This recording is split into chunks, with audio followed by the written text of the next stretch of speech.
I invite you to turn tonight to Psalm 78 as we continue our summer study of the Psalms. Psalm 78. You know, the United States won the most gold medals and the most total medals at the recent Summer Olympics. That's right. But it was not such a good Olympics for the men's track team. This was the first time in modern Olympic history that they failed to win an individual gold at an Olympics that involved U.S. participation. I ran track in high school, so I appreciate the running events, although I was more of a distance guy than the sprinters. But I think the low point probably for the men's track team this year in the Olympics was failing to even make the final of the 4x100 men's relay. A New York Times article described this as a debacle this way. It says, a mediocre start from Trayvon Bromell, who was the fastest man in the world before these Olympics, and some sloppy baton passing spelled doom for the Americans in the relay, despite unmatched depth in sprinting. The baton pass that felled the U.S. team came between the second and third legs as Fred Curley handed the stick to Ronnie Baker. The transfer happened far too slowly, costing the team valuable time they could not make up. Both men were finalists in the 100 meters, with Curley taking the silver in that race. You know, the U.S. had 4 of the fastest men in the world running that relay, and they couldn't make the final, largely because relays involve passing a baton. You know, in a race that takes less than 40 seconds, any failure or difficulty in passing the baton can be costly. Tonight, we are continuing our summer study of the Psalms, looking at Psalm 78, which is really a psalm about passing the baton. It's about transferring truth from one generation to another. Now, Psalm 78, if you noticed as you turn there, is not short. It's 72 verses. It's the second longest of the Psalms. And don't worry, we will move much quicker through the final 64 than we do through the first 8. So I don't want you to be distracted multiplying in your head how long it's going to take us to get out of here tonight. But it's a powerful psalm, and it's a psalm that is, I think, very much appropriate for us to consider as we see the scope of the Psalms to a degree this summer. It's a psalm that you'll see the heading of is a maskil of Asaph. Asaph was one of David's chief musicians who wrote Psalm 50 and Psalm 73 to 83. He was one who 1 Chronicles 6:32 says he ministered with song before the tabernacle of the tent of meeting. He was a worship leader. It's interesting to me, too, in 1 Chronicles 6:39, he was He-Man's brother, which is pretty cool. Not the He-Man you may be thinking of if you're my age or older, but he was one who wrote worship music to direct the people in praise. Later on in 2 Chronicles 29, it speaks of how the people were singing praises to the Lord with the words of David and Asaph the seer, so they sang with joy and bowed down and worshiped. This song is described as a maskil. We don't know exactly what that means, but it likely indicates that it's a didactic song, a teaching psalm, as we'll see in the opening verse when he says, "Listen, O my people, to my instruction." In some way, that verse fits more in the book of Proverbs than it does in the book of Psalms to us. You know, most of the Psalms are helping people to address God or to think about God. This psalm does that, but it's really passing on wisdom or instruction to the people. It gives us just a glimpse at the amazing variety of the Psalms. You know, the Psalms are a pattern for worship, and they're vastly distinct from one another as you read them. Some celebrating with great joy, some crying out in trouble, and some like this that are teaching us how to think in relationship to who God is. So this psalm is addressing the people to instruct them, and it's instructing in a lot of history. From verse 9 through the end of the psalm, we will see events from the Old Testament recorded for us. One of the things that's a focus in this psalm historically is the failure of Ephraim as a tribe. We saw a little bit about them this morning. And the rising up of Judah and David as king. That may be the context for this psalm in particular, is kind of explaining that, although there's a lot of other things that are focused on. We see in verse 9, it talks about how the sons of Ephraim turned their back in the day of battle. So in verse 67 and following, it says that he rejected the tent of Joseph and did not choose the tribe of Ephraim, but chose the tribe of Judah, Mount Zion, which he loved. But this psalm is not just history for history's sake. It's not just an explanation of what happened, as you might read in a history textbook. The psalmist intends there to be a response. As one commentator writes, he says it is designed not merely to record the past, but to change people for the future. So it's a history lesson intended to change the readers as we reflect on past generations, but we'll also see that it's intended to remind us to pass along these lessons to future generations. You can think of it as, in this psalm, we are both receiving the baton and we are charged with passing it along. You know, we need this reminder, don't we? It's easy to think of ourselves or the Christian life as simply an individual race where we're doing our best to cross the finish line with a measure of faithfulness. And Psalm 78 is a powerful reminder that we must think of ourselves as part of a relay team, looking backwards, remembering what we have been taught and the lessons learned from those who've come before us, and looking forward to the coming generations and intentionally and actively seeking to pass the baton of God's truth to them. And it's a reminder, as many of the Psalms are, that if we have a heart to worship God, if you sang those songs with a full heart tonight, you love the Lord and you are eager to praise Him, you will want others to do the same. And you will want the nations as one theme throughout the Psalms, and you will want the next generation to praise as well. You don't just want one worshiper, you want many. So we will see those things tonight in this psalm, that we should be eager to pass that baton to the next generation, which is really where the psalm begins, with a call to instruct future generations. And he begins with the importance of instructing them in verses 1 to 3. Notice he says, "Listen, O my people, to my instruction. Incline your ears to the words of my mouth. I will open my mouth in a parable. I will utter dark sayings of old, which we have heard and known, and our fathers have told us." He says, listen. Listen, incline your ears to what I am going to say to you. He's saying, give heed to this. This is important. Don't miss this. He says, I'm going to open my mouth in a parable and in dark sayings of old. A parable is something that was intended to teach a story or a proverb or a comparison. We think of the parables of Jesus where a simple story illustrated truth. He's not so much saying this is a parable in that sense, but he's saying, I'm going to tell you a story that's intended to teach you. And it's things that you're familiar with. Verse 3, you've known them, you've heard them, because our fathers have told us. He says a primary audience here of this psalm is not necessarily learning new things that they're going to say, oh yeah, I never heard of that before. They're being reminded of things that they had known because their fathers had told them.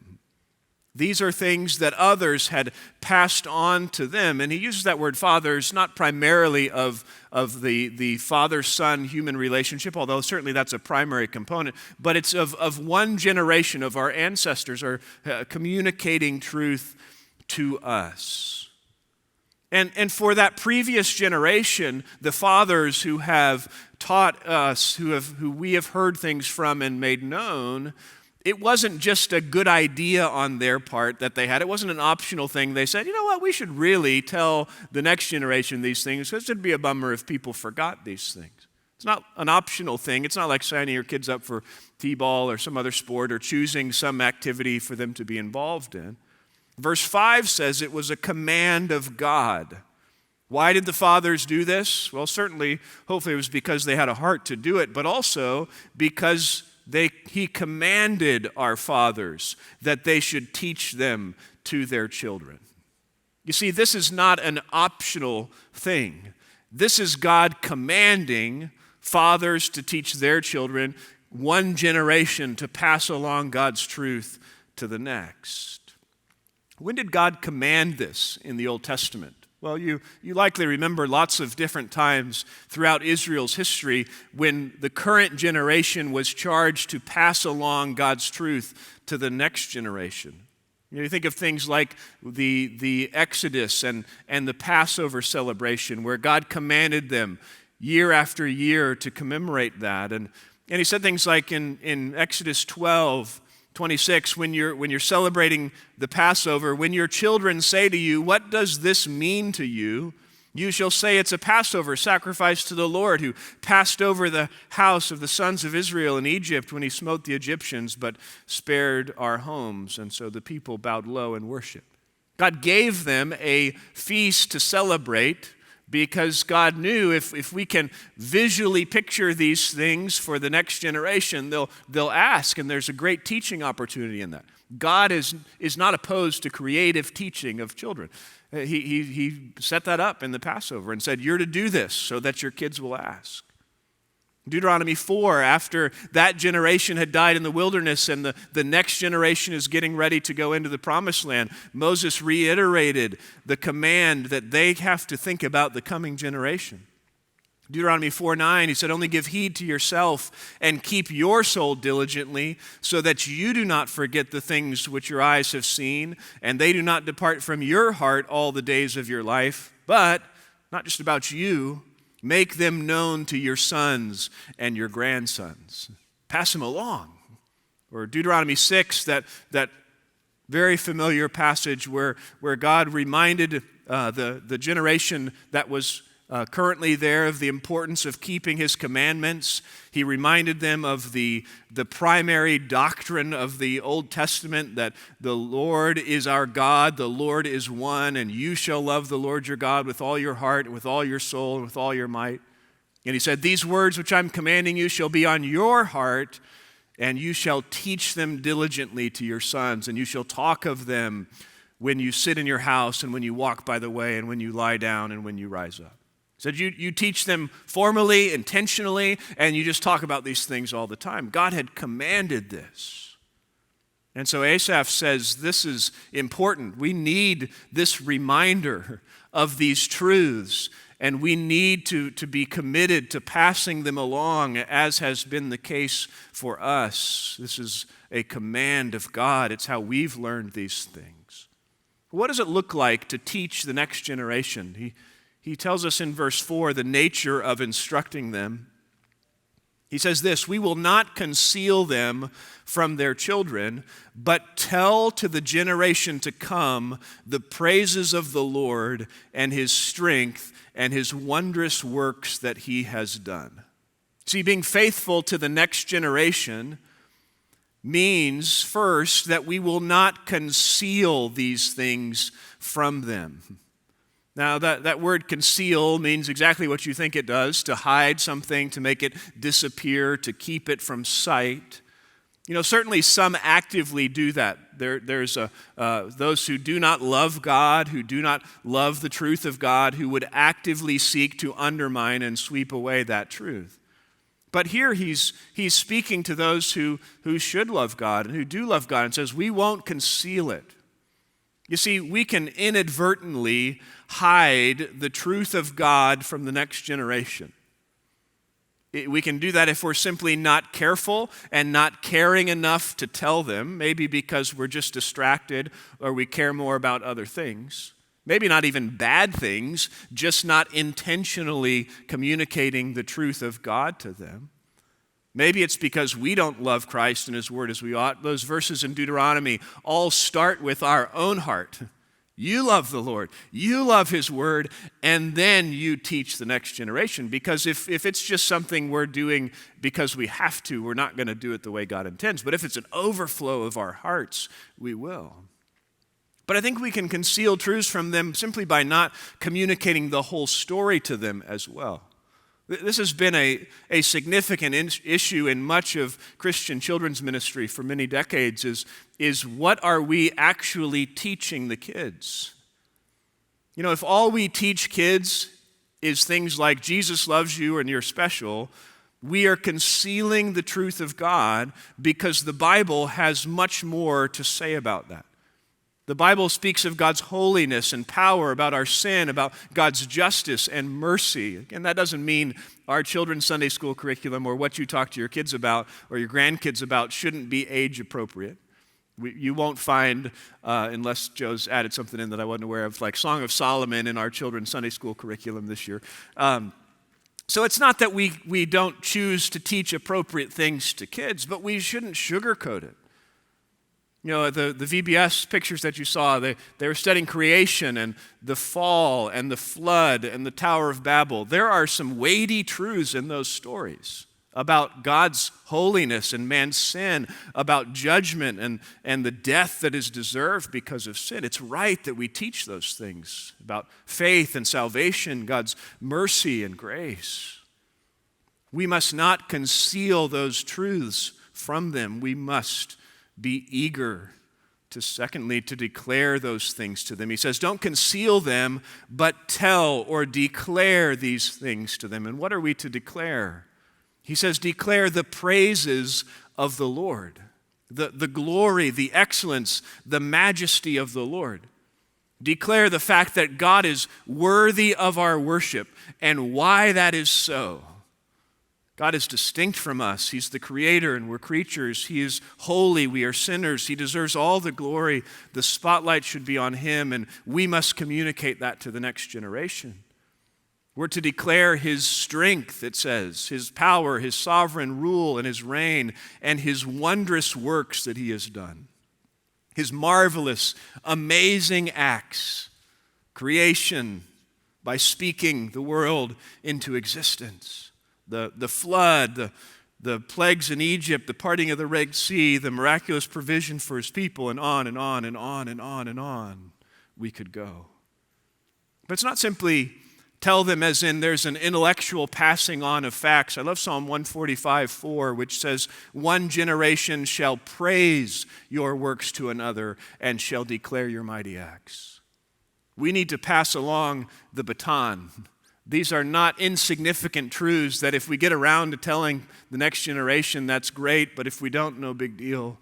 No, we will not conceal them, but tell to the generation to come the praises of the Lord and his strength and his wondrous works that he has done. Well, why should we do that? Why should we teach the next generation in this manner? He gives, thirdly, the goal of instructing them in verses 5 through 8.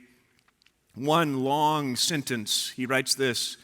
He says, for he established a testimony in Jacob and appointed a law in Israel, which he commanded our fathers that they should teach them to their children, that the generation to come might know, even the children yet to be born, that they may arise and tell them to their children, that they should put their confidence in God and not forget the works of God, but keep his commandments and not be like their fathers, a stubborn and rebellious generation, a generation that did not prepare its heart and whose spirit was not faithful to God.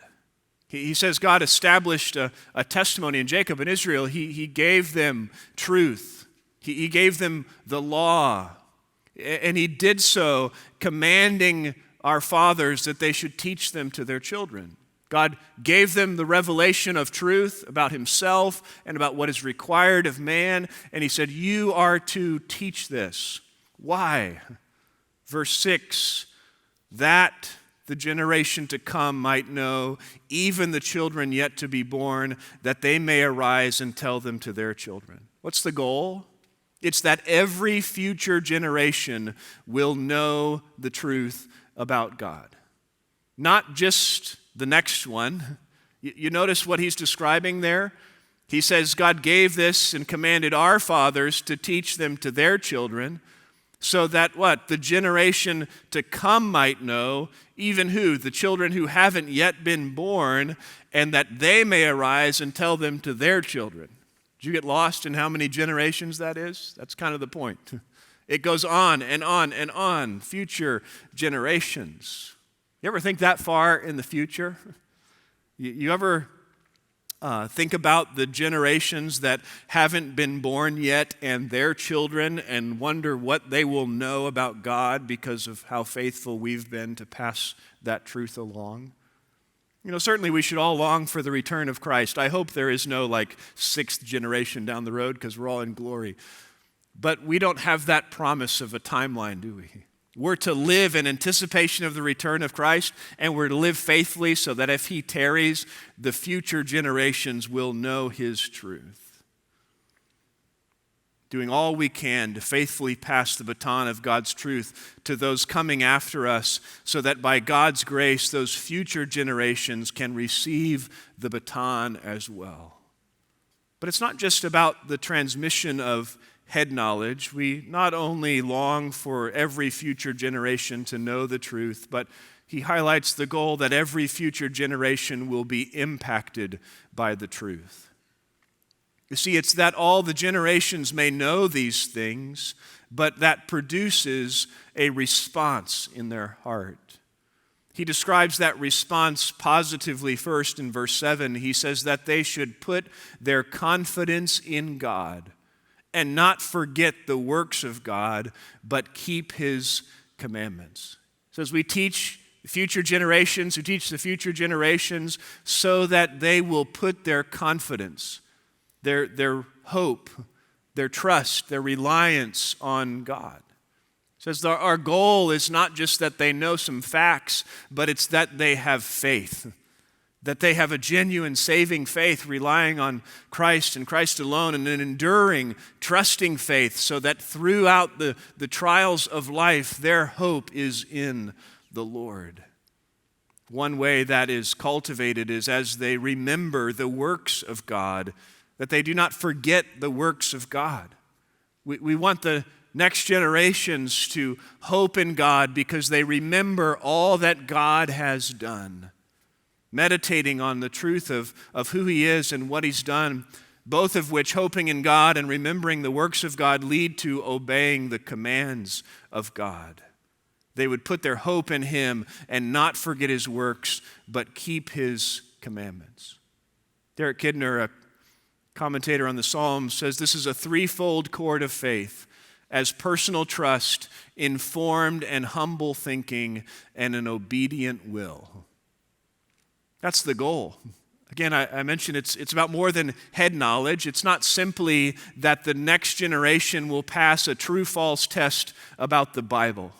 We want them to know truth and facts, but we want those facts to capture their heart and their faith. John Piper put it this way. He said, what we want from the next generation is not just heads full of right facts about the works of God. We want heads full of right facts and hearts that burn with the fire of love for the God of those facts, hearts that will sell everything to follow Jesus into the hardest places of the world. That's the goal for the next generation, that they would know the truth of God, and that in response to that, they would have their hope and confidence resting securely in him, and meditating on the works of God, they would faithfully obey him. This is pictured in the New Testament, I think, powerfully in 2 Timothy 3, verses 14 and 15. Paul was writing to Timothy, one of his sons in the faith, who had learned the scriptures both from Paul and from his mother and his grandmother. And he wrote to Timothy, and he said, "You, however, continue in the things you have learned and become convinced of." You see what he said to him? You continue in what you've learned and become convinced of. There's a chronological order to those things. The first thing that happened was he learned things, then he was convinced of things, and then he would continue in those things. That's the goal. Learning is the first step, but being convinced, having our confidence in the Lord and continuing in those things in obedience is the goal. And I love Paul says this to him. He says, continue in the things you've learned and become convinced of, knowing from whom you have learned them. He eventually gets to the fact that the things you've learned, by the way, they're in the inspired scriptures, which is a really compelling reason to believe them and to continue in them. But he starts with the fact that you know who you learned them from. You see, our life and our example and our character as we instruct the next generation matters. That's part of what leads to this impact of the truth and not just head knowledge. So positively, We are to care about the next generation learning the truth so that they would put their confidence in God and not forget the works of God, but keep His commandments.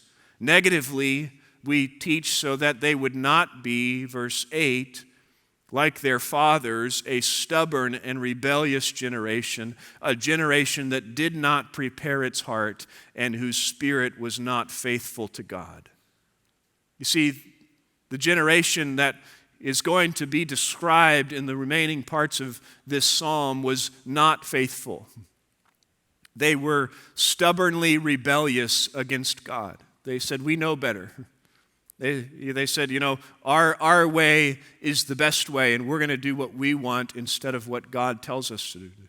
How do you get to that point where you're just stubborn and rebellious against the God of the universe? Well, they had a heart that was not prepared. They were hard-hearted before God. I think of the analogy of soil that has been prepared. You think of the parable of the soils that Jesus gave and that hard soil that didn't receive the truth, as opposed to soil that has been prepared. I'm not much of a gardener. We have a few plants that are alive at our house, and we're thankful for that. But generally, we landscape more with rock because that's harder to kill. But if you are going to get something to live, you have to prepare the soil. You have to have a prepared soil to put that plant in. Rather than having prepared hearts, their hearts were callous towards the things of God, taking them for granted, leading them to rebellion. Certainly every individual is responsible for their own heart before the Lord, and ultimately God is the only one who can give life to a dead heart. But I think as we think of our responsibility to the next generation, I do think that sometimes we can give the next generation just enough of the truth of God and the gospel, the majesty of God and His Word, to inoculate them to it. Kind of like a vaccine with just a bit of the dead or weakened virus in it. You get a little bit of exposure and it keeps you from the real thing. I think if you look across America today, you see many who have grown up in churches all across the country walk away. Why is that? Well, I think in many cases it's because they got a weakened version of the gospel and God's glory. They rarely saw those truths impact lives as they ought, but they became commonplace to them. And so it's like, I've heard about this Jesus and this God who is supposedly worthy of our worship, but the impact of that in the lives that I have seen has been minimal. May that never be true for us. May we never give the next generation just enough of the gospel and the glory of God so they say, yeah, I've heard that. Not a big deal. I'm sobered by the words of a man, John Angell James, who wrote in a book called The Christian Fathers Present to His Children. He said this: to some parents I would give this advice: say less about religion to your children, or else manifest more of its influence. Leave off family prayer, or else leave off family sins. The solution to that is not, hey, I'm going to talk about Jesus less. The solution to that is to say, I want my life to reflect the realities that I am telling others about. If we really believe what we sang about tonight, that will bear fruit in our lives, and that's part of how we impact the next generation. Well, this generation was stubborn and rebellious. Their heart was not prepared before the Lord. They were hard-hearted, and as a result, they were unfaithful to God. Not worshiping as He deserves, not obeying Him as they ought. What's the coming generation going to be? Are they going to be those who have confidence in God and don't forget His works and keep His commands in the midst of a world where that's difficult? Or will they be a stubborn and rebellious generation who didn't prepare their hearts and whose spirit was not faithful to God? We can't change the hearts of the next generation, but we can be faithful to tell them the praises of the Lord and His strength and the wondrous works that He has done, living out the impact of that in our life. As we think about the passing of the baton to the next generation, that they and future generations might know and be changed by the truth of God, I'm often sobered by the transition from the generation of Joshua to the generation of judges. You remember in Joshua 24 having just reviewed all God had done for them throughout their history, Joshua said these words to the people in verse 15. He says, "If it's disagreeable in your sight to serve the Lord, choose for yourselves today whom you will serve, whether the gods which your fathers served, which were beyond the river, or the gods of the Amorites in whose land you're now living. But as for me and my house, we will serve the Lord." He says, God's done all this for us. You got a choice. You're going to live for the gods you knew from Egypt. You're going to live the gods of the people in the land you're now living, or you're going to follow the Lord. The people responded in verse 16, "Far be it from us that we should forsake the Lord and serve other gods, for the Lord our God is he who brought us up and our fathers up out of the land of Egypt from the house of bondage, and who did these great signs in our sight and preserved us."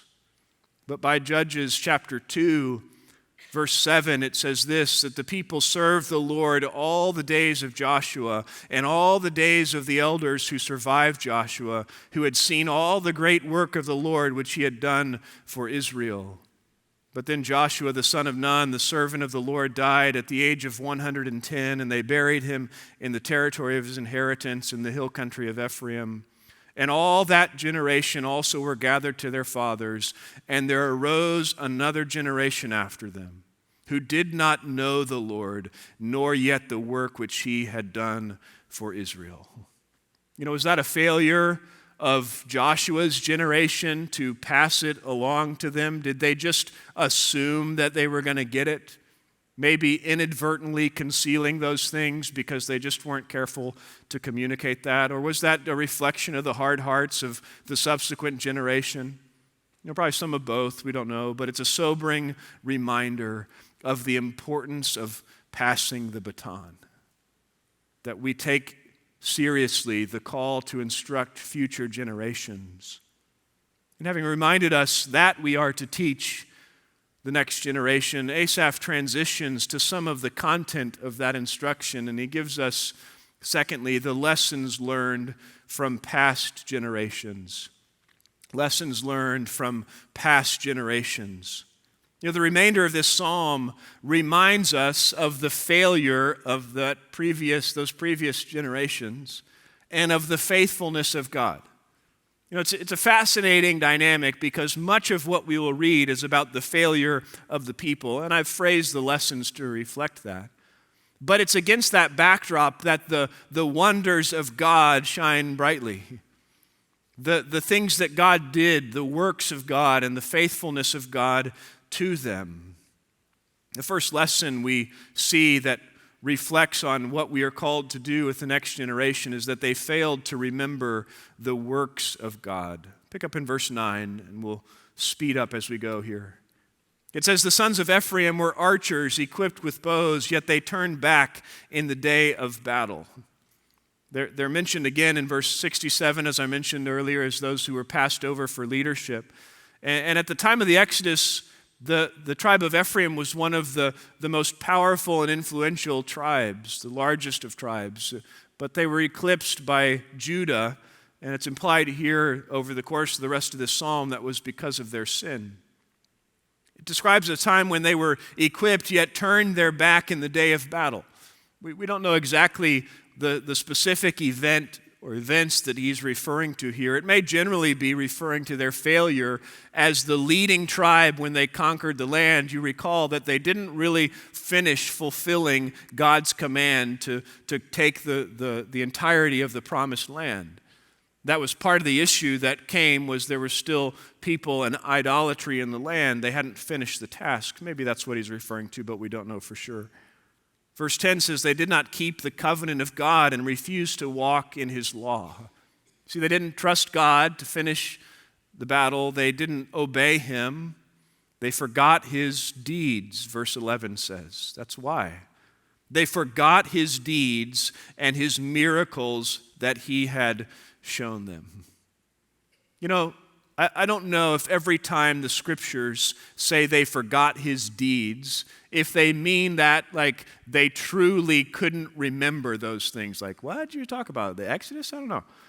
Or if it's just a reflection of the fact that they neglected to think about them. I'm inclined to think that more often than not, it's more of the second of those.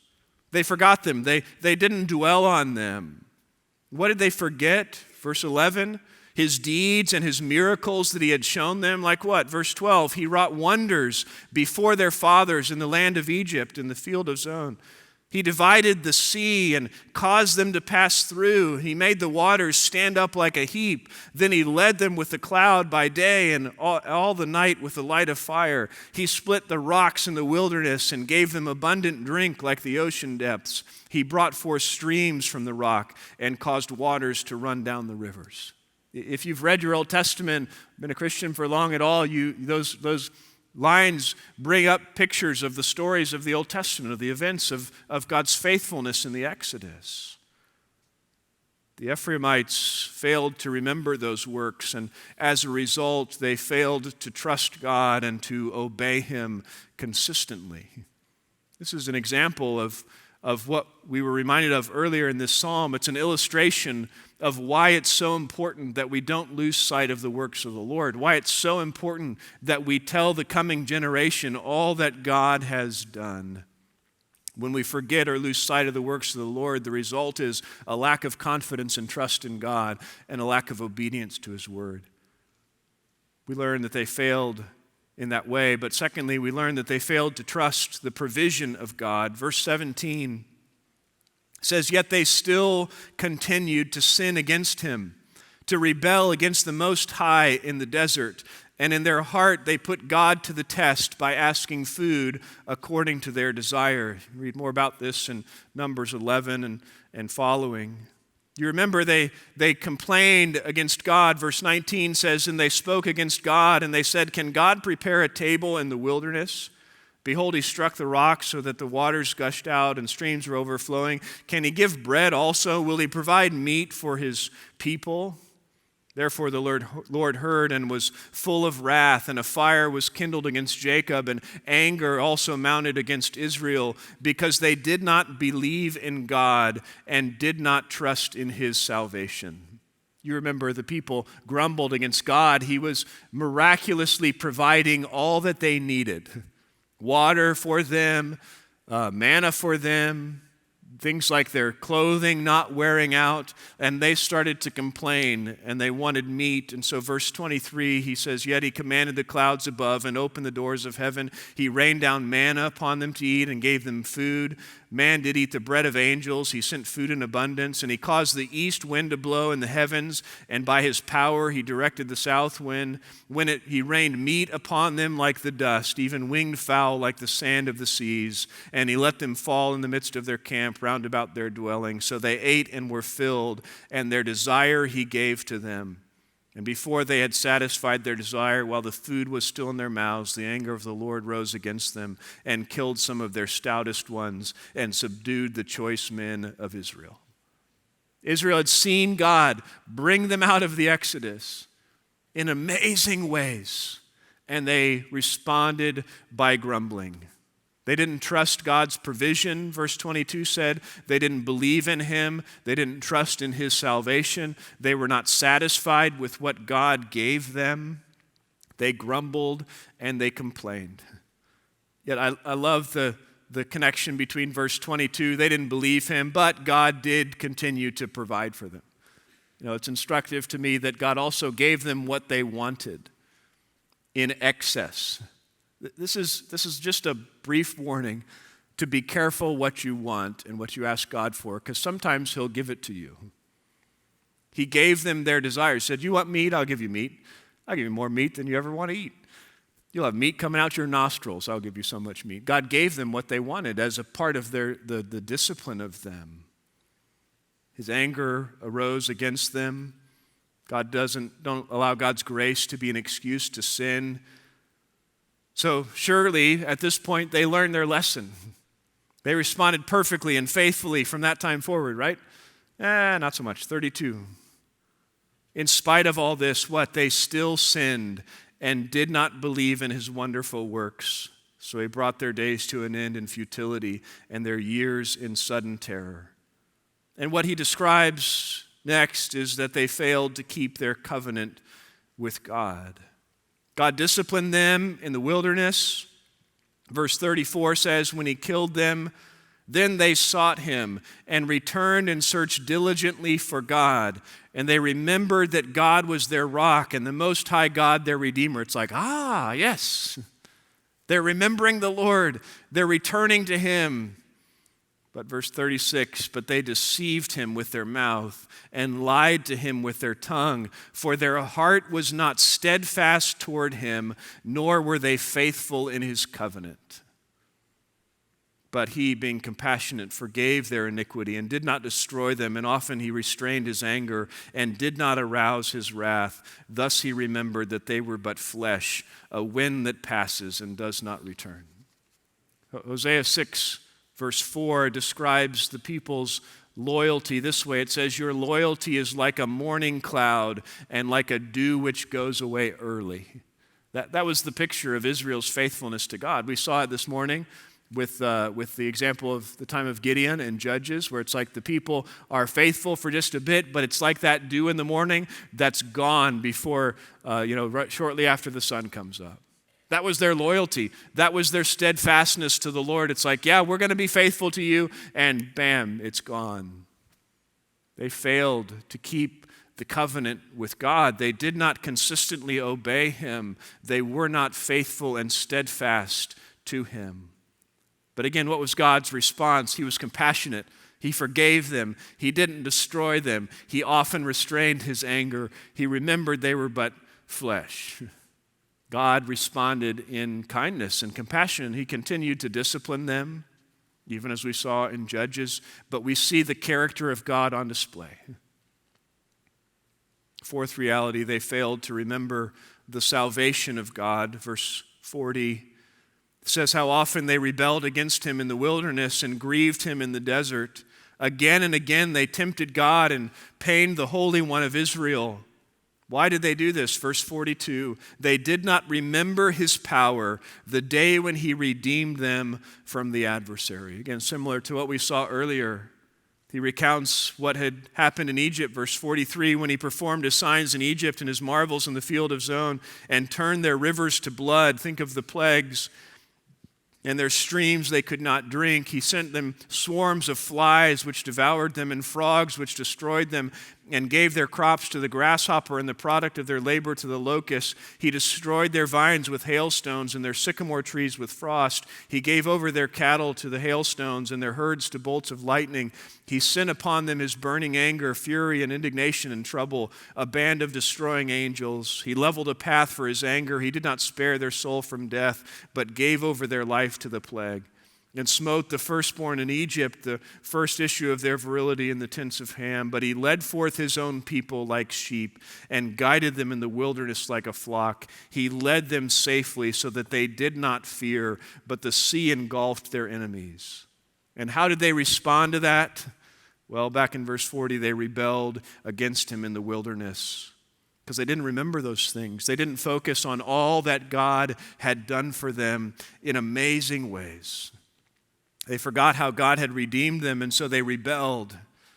One commentator, speaking of this section, says, if redemption itself is forgotten, faith and love will not last long. It's a powerful reality. It's the testimony of Israel. When they lost sight of what God had done in the redemption, their faith and their love faded. Our history is centered not in the redemption of the Exodus, but in the redemption of the cross. May we not fail to appreciate, to remember the salvation of God. And as a result of these things, fifthly, they failed to worship the Most High. Verse 54, he brought them to his holy land, to the hill country, which his right hand had gained, and he drove out the nations before them and apportioned them for an inheritance. He brought them into the land, yet, verse 56, they tempted and rebelled against the Most High God and did not keep his testimonies, but turned back and acted treacherously like their fathers. They turned aside like a treacherous bow. For they provoked him with their high places and aroused his jealousy with their graven images. But when God heard, he was filled with wrath and greatly abhorred Israel. So he abandoned the dwelling place at Shiloh, the tent where he had pitched among men, and gave up his strength to captivity and his glory into the hands of the adversary. He delivered his people to the sword and was filled with wrath at his inheritance. Fire devoured his young men, and his virgins had no wedding songs. His priests fell by the sword, and his widows could not weep. It's a summary of the time we've been studying of the period of the Judges when the people worshiped the idols of their land instead of God. And God brought discipline against them, and he caused them to repent and to run back to him, and then they did it all again. Ultimately concluding in 1 Samuel 4, when the ark was taken by the Philistines, Eli's sons perished, the priests. They were given to idolatry. You know, these are sobering lessons, aren't they? For each of us and our generation, and as a powerful reminder of why we must take seriously our charge to instruct future generations. He says, these are the lessons we need to remember. These are the things we need to declare. But it would be wrong to simply think of the lesson of this psalm as don't repeat the errors of those who have gone before us. That's certainly part of it, but while it's a teaching psalm and while it recounts much of Israel's history, it's still a Godward-focused psalm. It's still about telling the praises of the Lord, not simply the foolishness of past generations. You know, we've seen the praises of the Lord woven through the preceding verses, haven't we? His wonders and miracles, his faithful provision in spite of their lack of faith, his redemption and forgiveness of their sin. As we clearly see in the end of this psalm, though they failed to remember the works of God, and they failed to trust the provision of God, and they failed to keep their covenant with God, and they failed to remember the salvation of God, and they failed to worship the Most High God, lastly, we see they could not negate the faithfulness of God. I love how the psalm ends. Verse 65 says, "Then the Lord awoke as if from sleep, like a warrior overcome by wine, and he drove his adversaries backwards. He put them on put on them an everlasting reproach. He rejected the tent of Joseph and did not choose the tribe of Ephraim, but chose the tribe of Judah, Mount Zion, which he loved. And he built his sanctuary like the heights, like the earth which he had founded forever." He didn't keep his tent, it said earlier in the preceding section. He abandoned the dwelling place at Shiloh, the tent there, but he established his sanctuary. Ultimately, God still dwelt with his people. And he chose, verse 70, David, his servant, and he took him from the sheepfolds, from the care of the ewes with suckling lambs he brought him, to shepherd Jacob his people, and Israel his inheritance. And so he shepherded them according to the integrity of his heart and guided them with skillful hands. You see, God could have turned his back on them. If it was any one of us, we would have a long time ago. This would be a shorter psalm. God could have justly destroyed them, but he didn't. They were still his people, his inheritance, verse 71 says. And he dwelt among them, establishing his temple in their midst. And he shepherded them by raising up David, a faithful king to them, who was a blessing to them, who he says in verse 72, shepherded them according to the integrity of his heart and guided them with skillful hands. Ultimately, he shepherded them and us by sending the Messiah, the descendant of David, the Lord Jesus. You see, Psalm 78 ends when Asaph wrote it. That's like the end of the history. But there's a lot more story, isn't there? There's a lot more of the wonders of God and the works of God that we are called to declare to the next generation. But it's a continuation of that story of the failure and sin of man and the grace and faithfulness of God in working out his plan of redemption. You know, truly, we have much to declare to the generation to come regarding the praises of the Lord and his strength and his wondrous works that he has done. May we be faithful to dwell on those things ourselves, to learn and apply these lessons ourselves, to put our confidence in God, to not forget the works that he's done, but to live faithfully in obedience to his commands. And may we be faithful to pass that baton to the next generation. in our families, as parents, instructing our kids, like Deuteronomy 6 says, formally and informally, talking about the Lord throughout our day, conversation and interaction. As grandparents or great-grandparents, whether that's with kids close by or with whatever opportunities you have through visits or cards or FaceTime or other means, to speak of the Lord to them. Whether that's aunts or uncles, siblings, whatever it is. And as a church, through formal ministry as you're able, I encourage all of you. You saw the number of volunteers serving at VBS. There's ample opportunity to be engaged in ministry to the next generation through nursery or Sunday school, Awana or children's choir, youth ministry, but also just through our informal interaction. You realize all of us have the opportunity to participate in ministry to the next generation. If you were singing out tonight, guess what? There's kids in this room who are watching and participate, and they heard you declaring the praises of God, seeing that in your example. And if you are a young child in the room tonight, if you are part of the next generation, I hope that you are eager to learn about the wonders of God from those who are teaching you. I hope that you are excited that your parents or grandparents, that the people in this church are committed to teaching you the truth of God from His Word. And I hope you will think of yourself as part of a relay, and you're going to take that baton and you're going to be eager to pass that along to others. You may even have the chance to do that with younger siblings, to encourage them in the truth of God and His Word. As we are part of a relay of generations, may we take the baton, looking back and remembering what we've been taught and the lessons learned from those who've come before us. And may we pass it along, looking forward to the coming generations and intentionally and actively declaring God's truth to them, as this psalm calls us to. Let's pray together. Father, we thank you for your word. We thank you for this psalm that is such a powerful reminder of your faithfulness to your people in spite of their sin.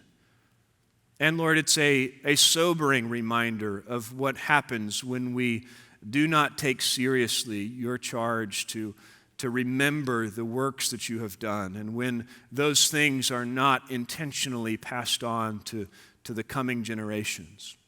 And so, Lord, I pray for each of us in this room and for our church as a whole that we would be committed to learning your truth, that we would soak it up from others who would teach us, and in our own study of your word, that we would dwell on the praises of you, on why you are worthy of worship, and on your strength and the wondrous works that you have done, ultimately pictured most gloriously in the sacrifice of our Lord.